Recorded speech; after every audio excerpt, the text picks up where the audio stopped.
Welcome to the deep dive. Today we're going to unravel the intricate, often really dark world of Jerry Bader, an author whose sheer output is, well, it's matched only by his incredible range. It really is amazing. We're talking gritty noir detective, spy, crime novels, hybrid graphic novels, screenplays, biographies, even children's books. Yeah, the range is something else. And what's so impressive, beyond just the breadth, is how Bader keeps such a distinctive voice. Right. He really draws you in, doesn't matter the genre. It's a real testament to his storytelling. Absolutely. So for this deep dive, we're really zeroing in on one of his hybrid graphic novels, TheBlackCrane. A fascinating choice. Our mission today is basically to cut through the complexity, extract the most compelling bits of knowledge, the surprising turns from its pages. Get right to the good stuff. Exactly. And you'll see how these seemingly separate things, a really chilling mind control drug, some rebellious kids, a secret government op, and this relentless quest for revenge, they all kind of weave together. Into this one, a compelling and pretty thrilling narrative. Yeah. Think of this as your shortcut, Yeah. your way into understanding a shocking, really intricate story. And what's so interesting here is Bader's technique, how he sets up these threads that seem totally unconnected at first, but there's this quiet sense of dread building. You just know they're going to crash together, and it's masterfully done. So let's unpack this. It starts with what looks like a small act of, youthful rebellion. Right. We meet Marnie, 17, and her friend Nora. They're part of a club, the 21s. Okay. And Marnie kind of defiantly spray paints her club's, that's their symbol, 21, over apartment numbers. Ah, okay, like tagging? Yeah, exactly. At 35 Kings Row Place. Seems like typical teenage stuff, right? Totally. Yeah. On the surface, yeah, it feels like just everyday defiance. But this little act of vandalism at 35 Kings Row Place, it becomes, well, shockingly critical later on. Right, like a breadcrumb. Exactly, a breadcrumb on a trail leading to much, much darker things. It's, a classic setup where something innocent, maybe a bit rebellious, plants the seed for something huge down the line. And speaking of dark, this leads us from that teenage rebellion right into the very unsettling origins of a terrifying secret. Here we go. We're talking about Richard Lancaster, an American mercenary, deep ties to a joint CIA-FBI program, MK Meta. Okay, MK Meta. So for listeners maybe not familiar, this is like a fictional spin on the real MK Ultra. Exactly. That CIA program, the ethically dubious experiments. So here, Lancaster is supposedly in the Brazilian rainforest, ostensibly protecting WHO researchers. Supposedly. But his real agenda, way more sinister. He's hunting for a drug. Potent, untraceable. And this is where the story really takes that chilling turn, isn't it? Oh, yeah. Lancaster isn't just looking for any plant. He finds these 20 small brown seeds and a wooden bowl of powder, something uniquely dangerous. And his ruthlessness, it's right there from the start. He kills an Akunsu tribesman who had attacked the WHO people, sure, but then Then he kills the researchers, too. right, the 2 remaining French researchers, he just eliminates them. This isn't about protection. It's pure acquisition. No witnesses left behind. He is not messing around. Not at all. But while this, terrifying agenda is forming in the jungle, Bader cuts back to Los Angeles. Completely different vibe. Yeah, it introduces a new thread. We meet Michi Endo. She's 25, a graffiti artist. Yeah. And she's passionately covering the walls of this seemingly abandoned building, the Leland Paint Company. Okay. With these big, striking, Japanese-style anti-war paintings. You can almost picture them, right? So vibrant. Oh, yeah.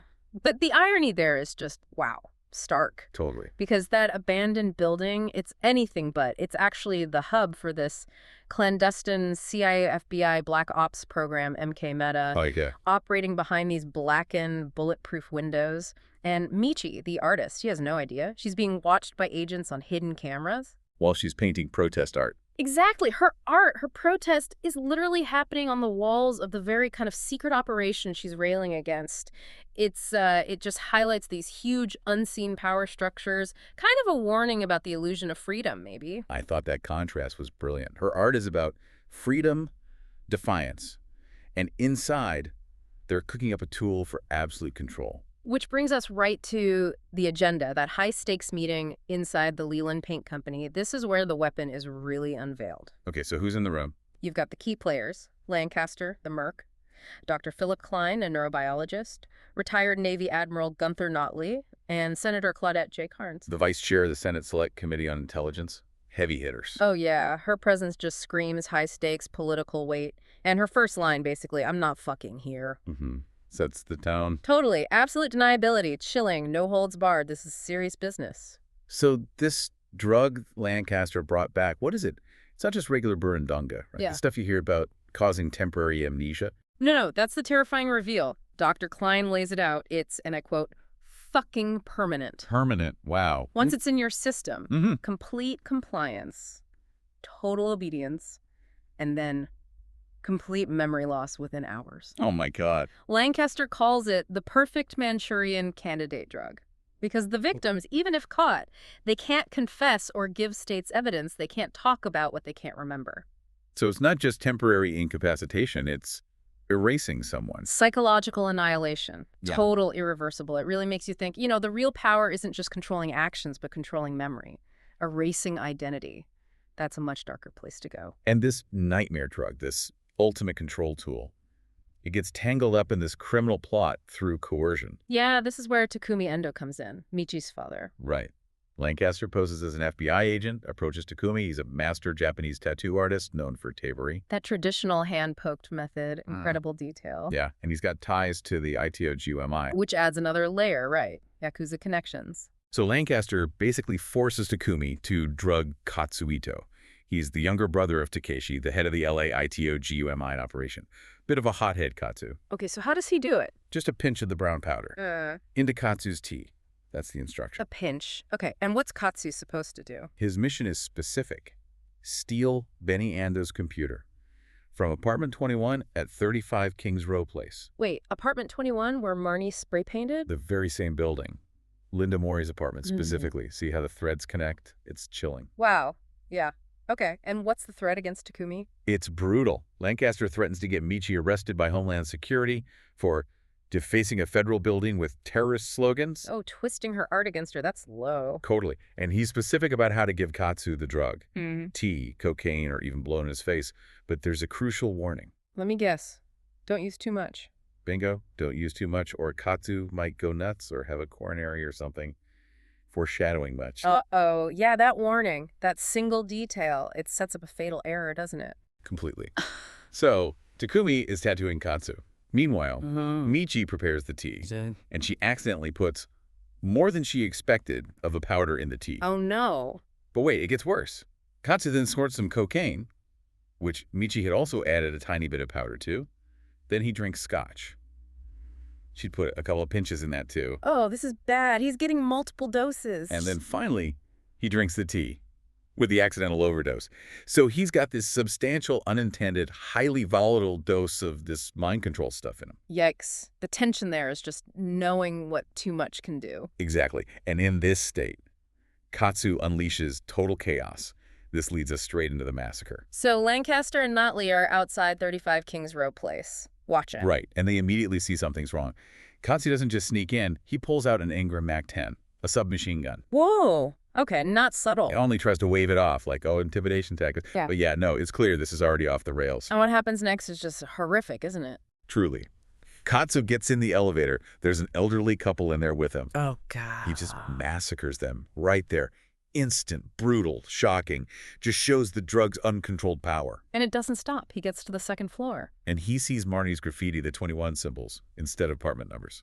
Ah, the graffiti. So that confuses him. Totally. He's drugged, confused, looking for apartment 21, and he just rampages down the hall, killing people randomly, searching. Oh, man. Just random excessive violence. Way beyond stealing a computer. Pure, uncontrolled chaos. Yeah. And it all climaxes at apartment 21. Linda Mori's place. Benny Ando, Linda's boyfriend, tries to shield himself with his computer. Doesn't work. Katsu kills him. But Linda survives. Linda Mori is hiding under a sheet. She sees her chance, uses a hidden Glock 27, shoots Katsu. Wow. And Katsu. He dies. But his last words are apparently about his ruined shoes. Ruined shoes. Seriously. Amidst all that horror. I know. It's such a bizarre, almost darkly funny detail. Yeah. What do you make of that?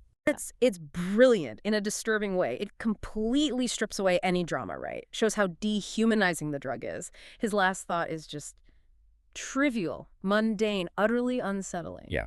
Meanwhile, Lancaster and Notley, watching this unfold from their SUV. They must be freaking out. Totally. They immediately abandon the mission. Just flee their plan. Frame it for Senator Carnes as, and this is their cynical take, Yeah.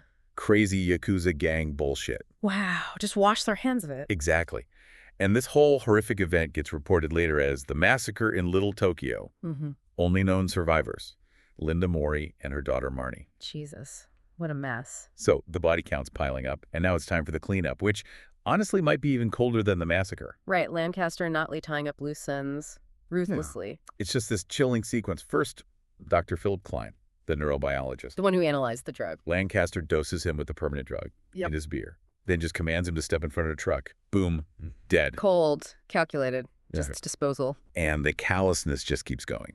Stella, the waitress who served them at some point. Oh no, not her too. Yep, Lancaster drugs her too, leaves her naked body on a car hood. Just pure depravity, erasing any witness. Yeah. But the real gut punch in this whole cleanup, it's Michi, isn't it? Yeah. She comes home, finds her father, Takumi, and the receptionist dead, staged to look like a murder-suicide. Which is just absurd given Takumi. Exactly. And Michi sees it immediately. The absurdity. She knows. It's the government agent and his psychotropic powder they're cleaning up, erasing her family. And that's the spark, right? The moment everything changes for her. This is Michi's transformation. Total pivot. In her grief, she finds the leftover brown powder, finally gets its true, awful significance. And driven by this absolute need for revenge for her father. She sheds Michi, becomes Bosozoku. Right. She literally puts on her father's old Kaminari-zoku Thunder Tribe Bosozoku uniform. And that's significant, the Bosozoku uniform. It's not just clothes. It represents a whole rebellious Japanese biker subculture. Chaotic, powerful youth movements. So her embracing this, it's not just a costume change. She's ditching the artist persona for a warrior identity, rooted in this real counterculture history. What does the uniform look like? Black baggy pants, tall black leather boots, this black hip-length happy jacket with an entangled crane insignia, and she arms herself with tanto knives. She fully embraces her family's past. Her father was leader of the Kurodzuru Bosozoku gang. Wow. Okay. Full transformation. And now, Bosozoku is on her custom Suzuki. A totally formidable figure. First stop, find Nora, Marnie's friend. Warn her, Linda and Marnie are in danger. Kurtz and Nora. Convinces her pretty quick to join the fight. The stage is set for vengeance. The power dynamic is totally flipped. The hunters become the hunted. Love it. And that hunt begins at the patio lodge. Bosozoku, Nora, Linda, Marnie. They confront Lancaster at the motel where Linda and Marnie are hiding. Must have been tense. Linda must have been suspicious. Oh, yeah. Linda immediately points her Glock right at Bosozoku's headband at the entangled crane wand. You can feel the tension crackling. But Bosozoku has a plan. A brilliant strategic mind. Doesn't hesitate. Incapacitates Lancaster with a tanto blade. Quick and clean. And then uses his own weapon against him. Blows the psychotropic powder right into his face. Forces him into compliance. Oh, the irony. The table's completely turned. Beautifully done. And under the drug's influence, Lancaster just spills everything. Casually. The whole conspiracy. Everything. Finding the drug in Brazil, Klein figuring out its permanent effects, how Notley and Carnes cooked up the plot that led to the massacre, the deaths of Klein, Stella, Takumi, the receptionist, all of it. Just like that. Full confession. Chillingly detached. Yep. And after he confesses, Bosozoku makes him snort 5 lines of cocaine. What? Why? Overdose. Kills him. A bitter, ironic end for Lancaster. Wow. Okay. One down, but she's not done. Not even close. Next target. Admiral Notley, and her move is brilliant. What does she do? New identity time. She becomes Special Agent Rena Lancaster, gets an auburn wig, a pantsuit, Dr. Lancaster's old FBI ID. Rena Lancaster, using his name. Bold. Totally. She infiltrates Notley's home and skillfully manipulates his wife, Mrs. Notley, using the powder again. Oh no. So the Manchurian Candidate effect, we see it in action. In full, terrifying display. Under the drug's influence, Mrs. Notley follows Bosozoku's exact instructions, shoots her husband center mass, Jesus. then delivers a coup de grace to his forehead. Oh my God. It's chilling. Shows the drug's absolute power and Bosozoku's meticulous ice-cold revenge. And Mrs. Notley, after killing him, just calmly goes back to making dinner, only discovers his body later. That is deeply disturbing, how easily memory and control are just gone. Which brings us to the final act of revenge, the ultimate target. Senator Carnes. Bosozoku heads to Washington, D.C. New disguise. Karen, or Kurodzuru, applies for a job. staff assistant in Senator Karn's office. Right into the lion's den. How does she manage that? It's subtle, a slow burn infiltration. She deals with the tough chief of staff, Mrs. Block. Deftly asserts her intelligence, even drops little hints about her background.